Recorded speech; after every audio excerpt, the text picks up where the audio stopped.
Listen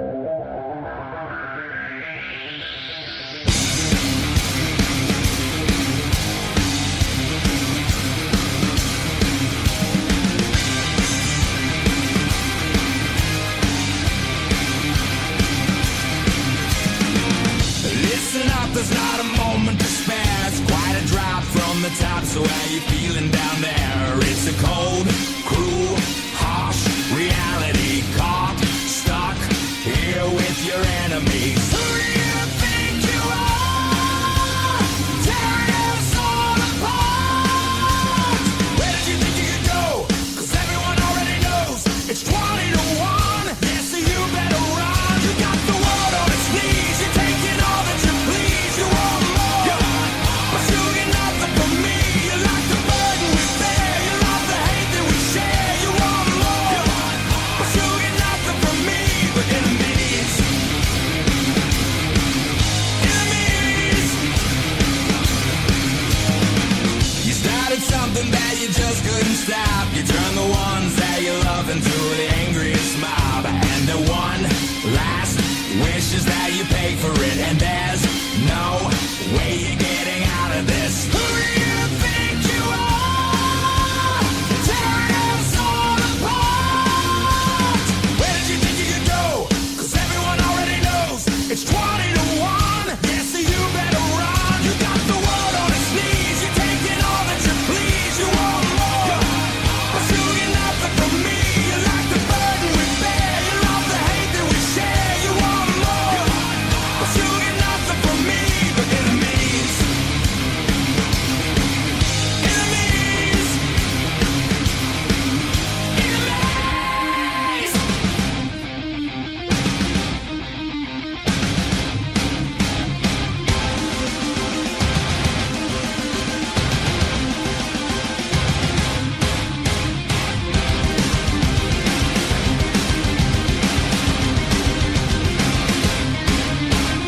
Where did you think you could go? 'Cause everyone already knows it's 20 to 1. Yeah, so you better run. You got the world on its knees. You're taking all that you please. You want more, but you get nothing from me. You like the burden we bear. You love the hate that we share. You want more, but you get nothing from me. You got the world on its knees. You're taking all that you please. You want more, you get nothing from me. You like the burden we bear. You love the hate that we share. You want more, you get nothing from me. But enemies, enemies,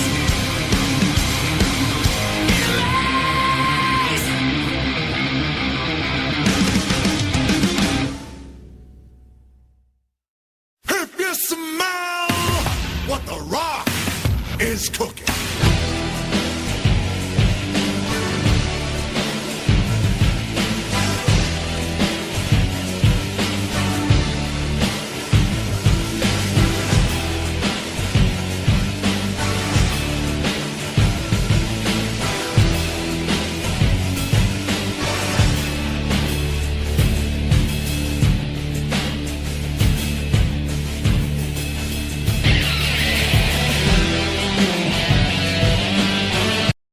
I hear voices in my head. They counsel me. They understand. They talk to me.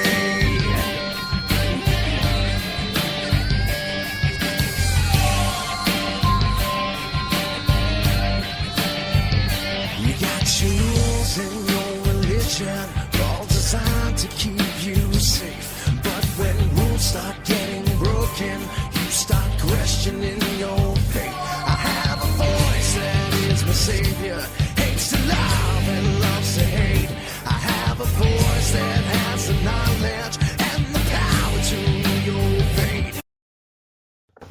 Hello ladies and gentlemen, welcome back to the WWE Wrestling Talk Show with Bruce Rock Jones and John. this Snafu's internet isn't working so well, so we might not hear that much of him in this episode. Yeah, I apologise, guys. We are here today to present Raw's summer exclusive pay-per-view, It is WWE. You know what? I'm not gonna bother saying it. Let's just hear the song say it, shall we?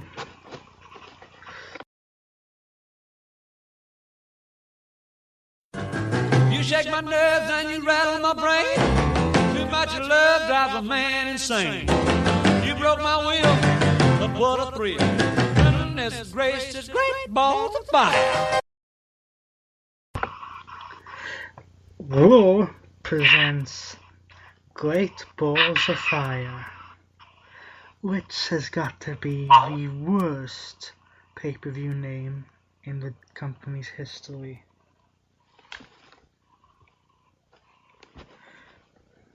But, of course, the show isn't about the name, it's about the matches and the people taking part. So,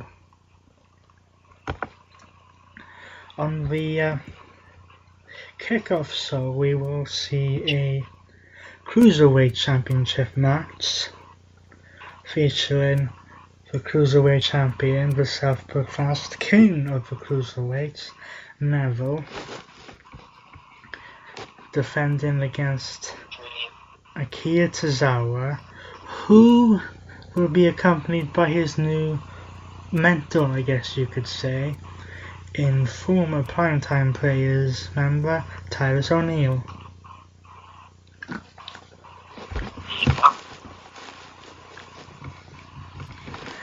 And as we go, now we move on to the main card. You might want to run for this next one, because in his first title defense since defeating Goldberg at WrestleMania, the Beast Incarnate, Brock Lesnar, will defend the Universal Championship against the Destroyer, Samoa Joe. Now, this match has well and truly got personal, shall we say. Yes, and it's also safe to say that in the build-up to this match, at least, Samoa Joe has had Lesnar's number. He's been kicked in the face, and he's also been attacked from behind and put in the crutch, nearly passing out and his face turning absolutely pink.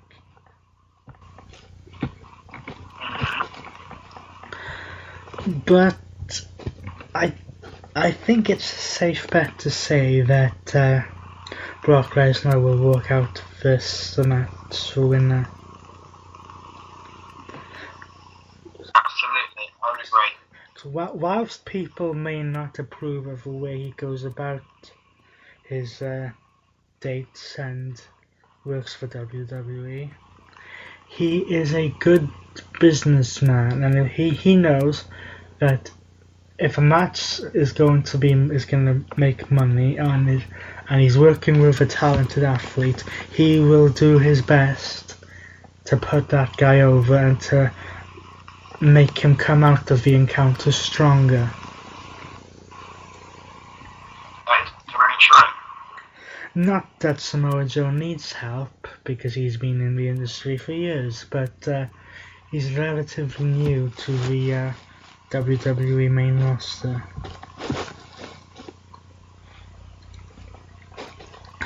And the next match on the card picks up an old rivalry which was put on delay to a slight injury sustained by one of the competitors.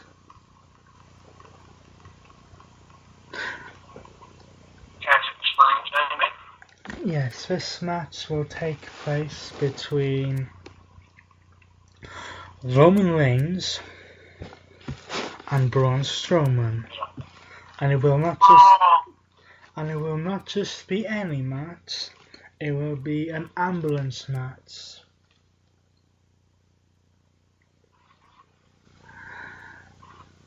No.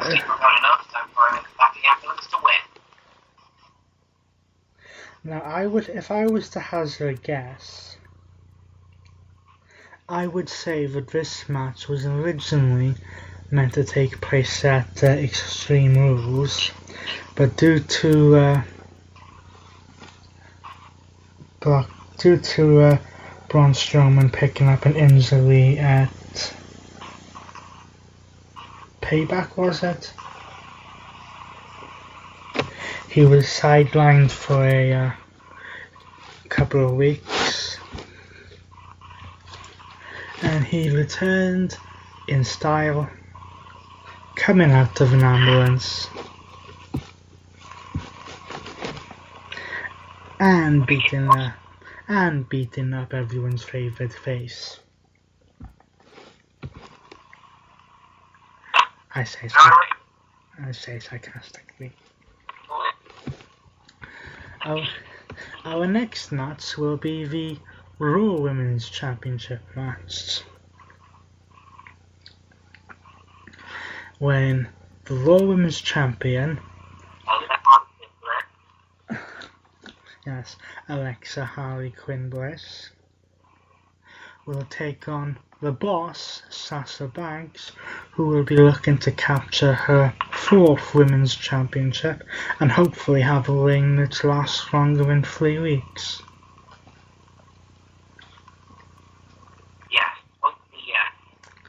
Sasha Banks became the #1 contender to the Raw Women's Championship by winning what I believe was the first ever women's gauntlet match.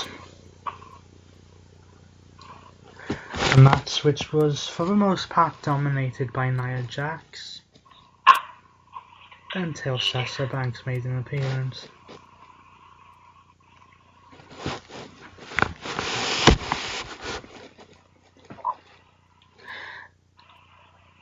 Now this next match has a bit of a bizarre story to it. It is a match between... It does. It's a match between the Kingslayer, Seth Rollins, who, side note, will be on the cover of WWE 2K18, the video game. Yeah. Will take on the Eater of Worlds, former WWE champion, and apparently a cheater on his wife, Bray Wyatt. Oh, yeah. Now, I honestly don't know what to make about this, because it doesn't really have a full-fledged story behind it. It doesn't know. It seems to have come out of nowhere. No pun intended.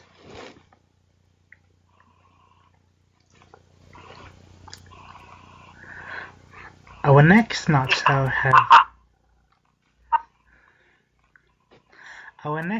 however, does have a story behind it. Oh, yes, it does. And shocking one of that. it's a match between Enzo Amore and Big Cass. Now, this whole thing started a couple of weeks ago when Enzo Amore was attacked backstage.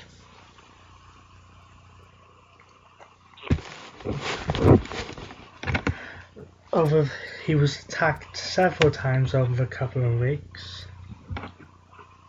Then it appeared as if Big Cass had been attacked.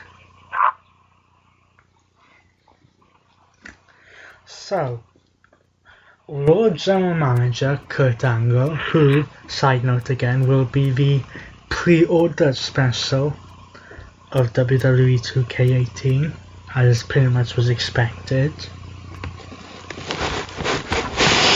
decided to investigate the matter. It was originally believed to be the Revivals who were attacking Enzo.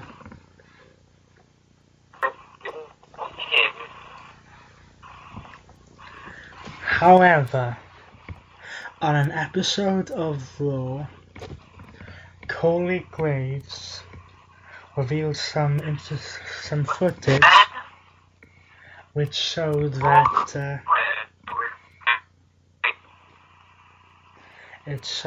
Big Cass had staged his own attack, and that Big Cass was the one who had attacked Enzo Amore, because he blames him for him not being a champion, and he believes that he's holding him back, so he's going out on his own and has officially turned heel.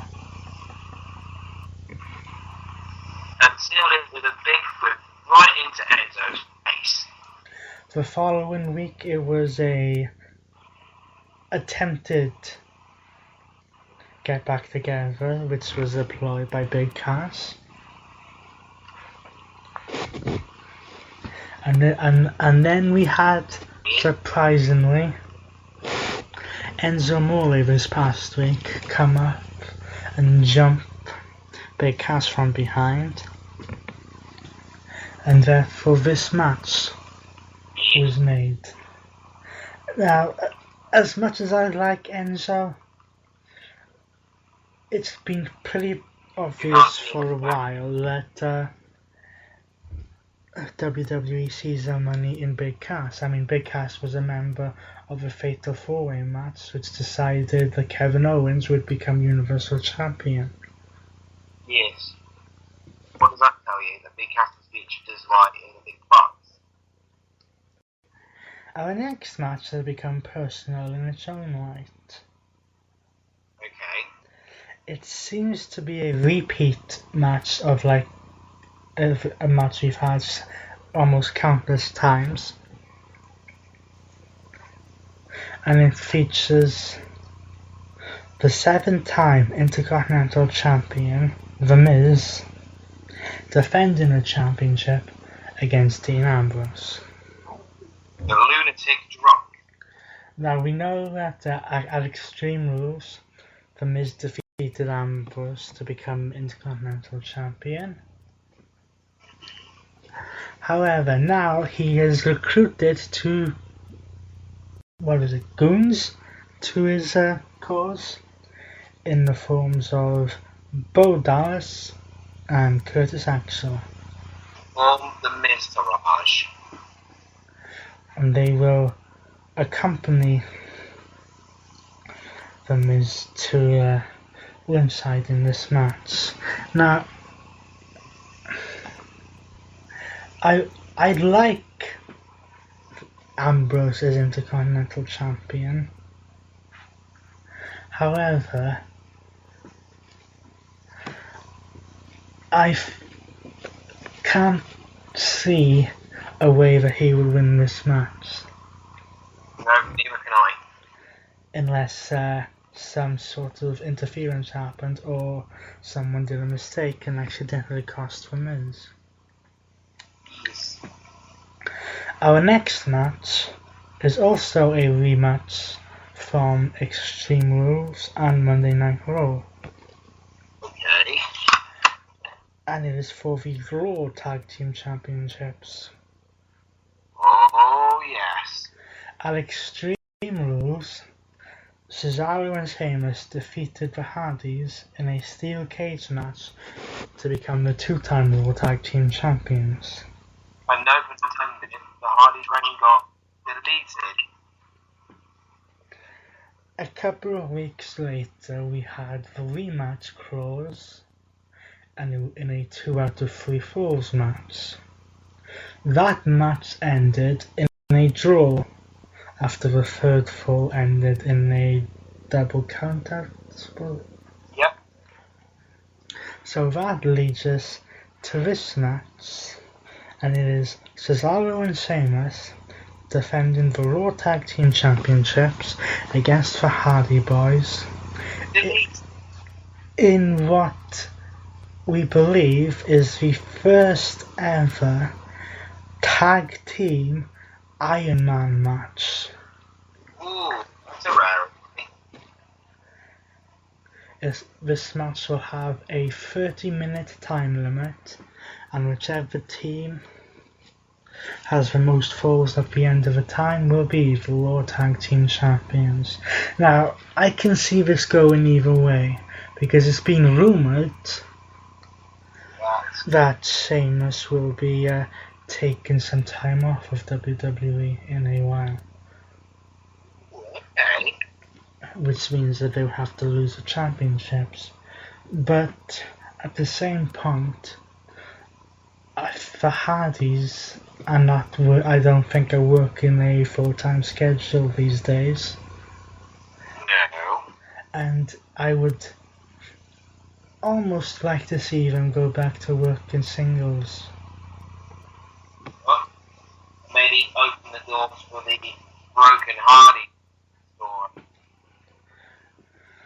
True, maybe they're waiting to do that until they get confirmation about Matt Hardy getting control of a broken gimmick, which he is still debating with Anthem, the owners of Impact Wrestling, or Global Force Wrestling. as it is now, because Anthem has got both. Yep. So that does it for WWE. Great Balls of Fire. Still can't believe it's all done. Great Balls of Fire takes place tomorrow night on the WWE Network. You can get for only $9.99. You're welcome, Vince. So until then, he's been Reese Rock Jones, and he's been, Sean Randy Smith with a dodgy internet. and we will see you next week, where we will bring you our reactions to Great Balls of Fire. Until then,